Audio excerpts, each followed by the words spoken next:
Bro, this actually is going to piss so many people off. Or sorry, Fnatic, Razorks, and Humanoid talk communication, Europe's international chances, and Los Ratones. Oh, man. During a recent Red Bull Gaming Media Day, I had an opportunity to sit down with Ivan, Razork, Martin Diaz, and Marek Humanoid Brazda of Fnatic. The famous esports organization is one of the oldest teams in League of Legends history, becoming the Season 1 world champions and acting as perennial contenders in the fledgling European scene. Unfortunately, they haven't had a title-winning split since summer of 2018. Or 2017? Wait, what? This is just wrong, right? Wait, let me think. G2 won in 2017 summer, and then Fnatic won in 20... Come on, bro. Come on. I know that off top. We put that in the... Okay. We'll let it pass. We'll let it pass. So it was an interesting time for Fnatic. The core trio of Razork, Humanoid, and Oscar, but that is the most Spanish name I've ever seen in my entire life. Oscarinen Munoz Jimenez have been in place for 2 years now, but the team recently made the big step of replacing its well-regarded bottom lane with 2 European veterans in Mickey X and Upset. Okay, there we go. These changes coincide with a whole new coaching staff this season, led by the head coach Fabian Grabs Lomon. Okay, success is relative. Excellent. Success is relative. After a third place finish of the LEC Winter Playoffs 2025, Fnatic is looking to mount another challenge for the title this spring. However, for Humanoid, another high finish is nothing to be proud of.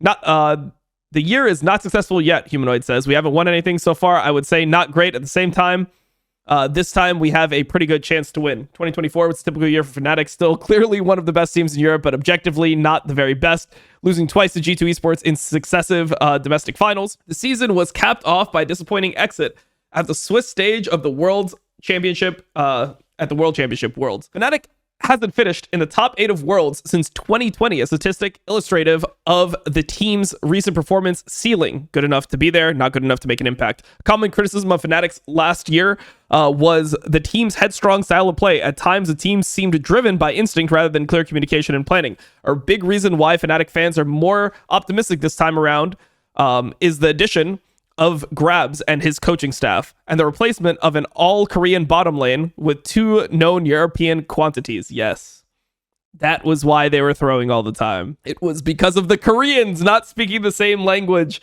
and it wasn't just because Razork was inting.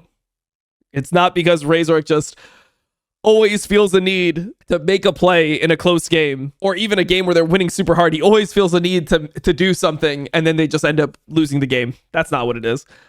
Before Mickey and Upset joined with Noah and Jun, the communication was a little bit weird, Razork explains. We were not understanding each other that well. I don't know if that was because of a language barrier or whatever. With Mickey and Upset, I feel we understand each other better. Our communication is not the cleanest. We definitely get stressed and panic a lot in comm sometimes. I feel like it's getting slowly better with Grabs, Gax, and Duffman. A 3-horse race. There was quite a surprise in Winter Split when Carmine Corp, rather than perpetual champions G2 Esports, ended up winning the split in dominant fashion. K-Corp would go on to represent Europe in the new international tournament First Stand, where after a rough start, the French organization ended up placing second behind Korea's Hanwha Life Esports. But this wasn't a surprise to Humanoid, who's asserted that every professional in Europe knew going in that G2, Carmine Corp, and Fnatic were the 3 best teams in Europe. Since we were playing each other right from the start, you could tell they were good, he said. Although the European faithful were delighted to see Carmine Corp overcome China's top esports and Taiwan's CTBC Flying Oyster to finish second in the tournament, there is still a lot of skepticism as to whether LEC's level of play is high enough to consistently finish second at international tournaments this year. What the man?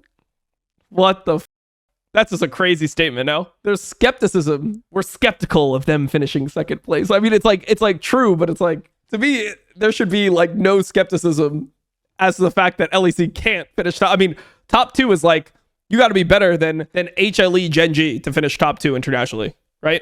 Because the rest of the the LPL teams, the rest of the tournaments are going to have 2 Korean teams in it until the end of the year. Yeah, I mean, First Stand is just like a fake tournament. It's like a for fun tournament is what people were calling it. They ended up getting second, which is nice. They still went 1-3 in group stage. They ended up getting second. They only beat Top Esports, lost to everyone else. And then they won a 5-game series against the Taiwanese team that was overperforming at this tournament for sure. The idea that like this could ever be like a consistent, or like there was signs that this would be a consistent thing going forward. It's just a joke, you know? I wouldn't say it's likely, but there is a chance, Humanoid explains, while Razork nods his head in agreement. Just because KC beat one Chinese team doesn't really make the LPL bad, so we'll have to see. True. Given the rise of K-Corp, Europe now has top 3 teams, with many pointing to MKOI as a potential 4th best team, who just beat Fnatic yesterday.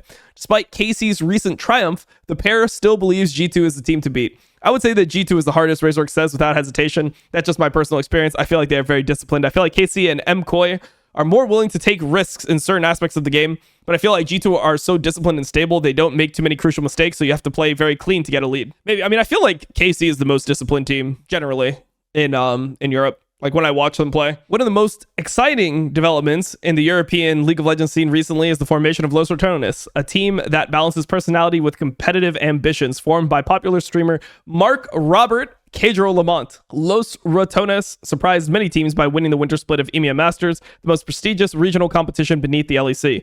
Los Ratones is unique in that the team streams every scrimmage, giving you a behind-the-scenes look at the process of a professional League of Legends team. However, this pillar of Los Ratones also means they don't tend to scrim versus LEC teams, which are very hesitant to have their practices streamed publicly for competitors and fans alike to see. As it stands, Los Ratones are the best team in Europe outside of the LEC. However, the pair believe there's a massive gulf between the European regional leagues and the LEC, and as a result, they don't believe Los Ratones would get far in Europe's top league. I would say they would be a solid 9th or 10th, probably, Razork says. I think there are a lot of teams that are equal to them, but yeah, they have been scrimming against ERL teams, so it's hard to say. They'll just have to play LEC to see what their real level is, because ERL teams and LEC are on a completely different level right now. As our interview wound down, I asked Razork an all-important question given the scarce information he had about me. Did he reckon my Sejuani was better than his? Immediately after posing my question, I began shaking his head, knowing the truth was imminent. I don't know what your ELO is, but my Sejuani is pretty fucking bad. There's a chance that your Sejuani is better than mine, yeah. The ensuing nod from Humanoid was all the validation I needed to know this was an absolute truth. Fnatic have a competitive upcoming weekend playing against MKOI and G2 Esports. These matches will take place on April 26th and April 27th. Okay. So I guess people want me to comment on the Los Ratones thing. It's weird because I had the same take, but like people were like saying I was hating when I had this take. Like I feel like that's like what the expectation should be. I mean, even Cadro, didn't Cadro say that he could beat like the top? He thinks that Los Ratones is better than the bottom 3 LEC teams. And he thinks that they would be like competing for like 7th. I think that's what he said, is that they could compete with Vitality and they're probably better than like 3 of the LEC teams. I mean, I would expect that they would lose to most of the LEC teams just because of the consistency that the LEC teams would have at like being able to close out with the leads that they would get, and also like the comeback plays not being available to them. Like I feel like a lot of Los Ratones is like they draft in weird ways, and I feel like they're really opportunistic. But I do think that they would be like, kind of the way I see it is when boss is on your team, you kind of end up in a hole. Like you're going to like lose early, and then it's like, are you going to be able to find the moments to catch back up? And if you catch back up at any point, then they'll win. And I think that the way that they catch up is not the way that counters the way that LEC teams are inconsistent. When you look at LEC teams and the way that they throw around objectives, like playing on fine lines and stuff, I feel like that is something that wouldn't be exploited a lot by Los Ratones. Like normally kind of the way I see it is like boss will like die 3-4 times in lane, and then he'll randomly like solo kill the enemy top laner and then just be stronger than the enemy top laner for the rest of the game. And there'll be like some play made around boss in a side lane where like he like 3 people are trying to kill him, he gets like a solo kill, and then he's like running away 1 HP, and the rest of like Los Ratones will come in and like save him. It's like that type of thing. You probably beat G2 right now since they are dog shit. I would bet a lot of money on G2 to beat Los Ratones in a best of 5. I think G2 is like, even though G2 played poorly, yeah, I don't know. We just see KC essentially come into the league, and that was improving with some players. Yeah, I mean, I don't know. It's weird because I think the biggest like flaw that I see from viewers is they'll simultaneously like hype up the winner of EMEA Masters, but then just like completely shit on the winner of the last EMEA Masters that's in LEC. Like, for example, the team that was the best team in ERL last year was BDSA, right? Like BDSA just smashed everyone essentially, like towards the end of the year. Like once they got their roster together, and once summer hit, they just smashed summer. Like we're like 17-1, went to EMEA Masters, shot on everyone, just looked like by far the best team. Like those are players like Reeker and Genax that everyone thinks are just like trash now. So it's like you can't do this thing where like you just say, oh, well, EMEA Masters are automatically better than the bottom of LEC, because we've seen multiple EMEA Masters champions like Socken and Cobblershard, for example,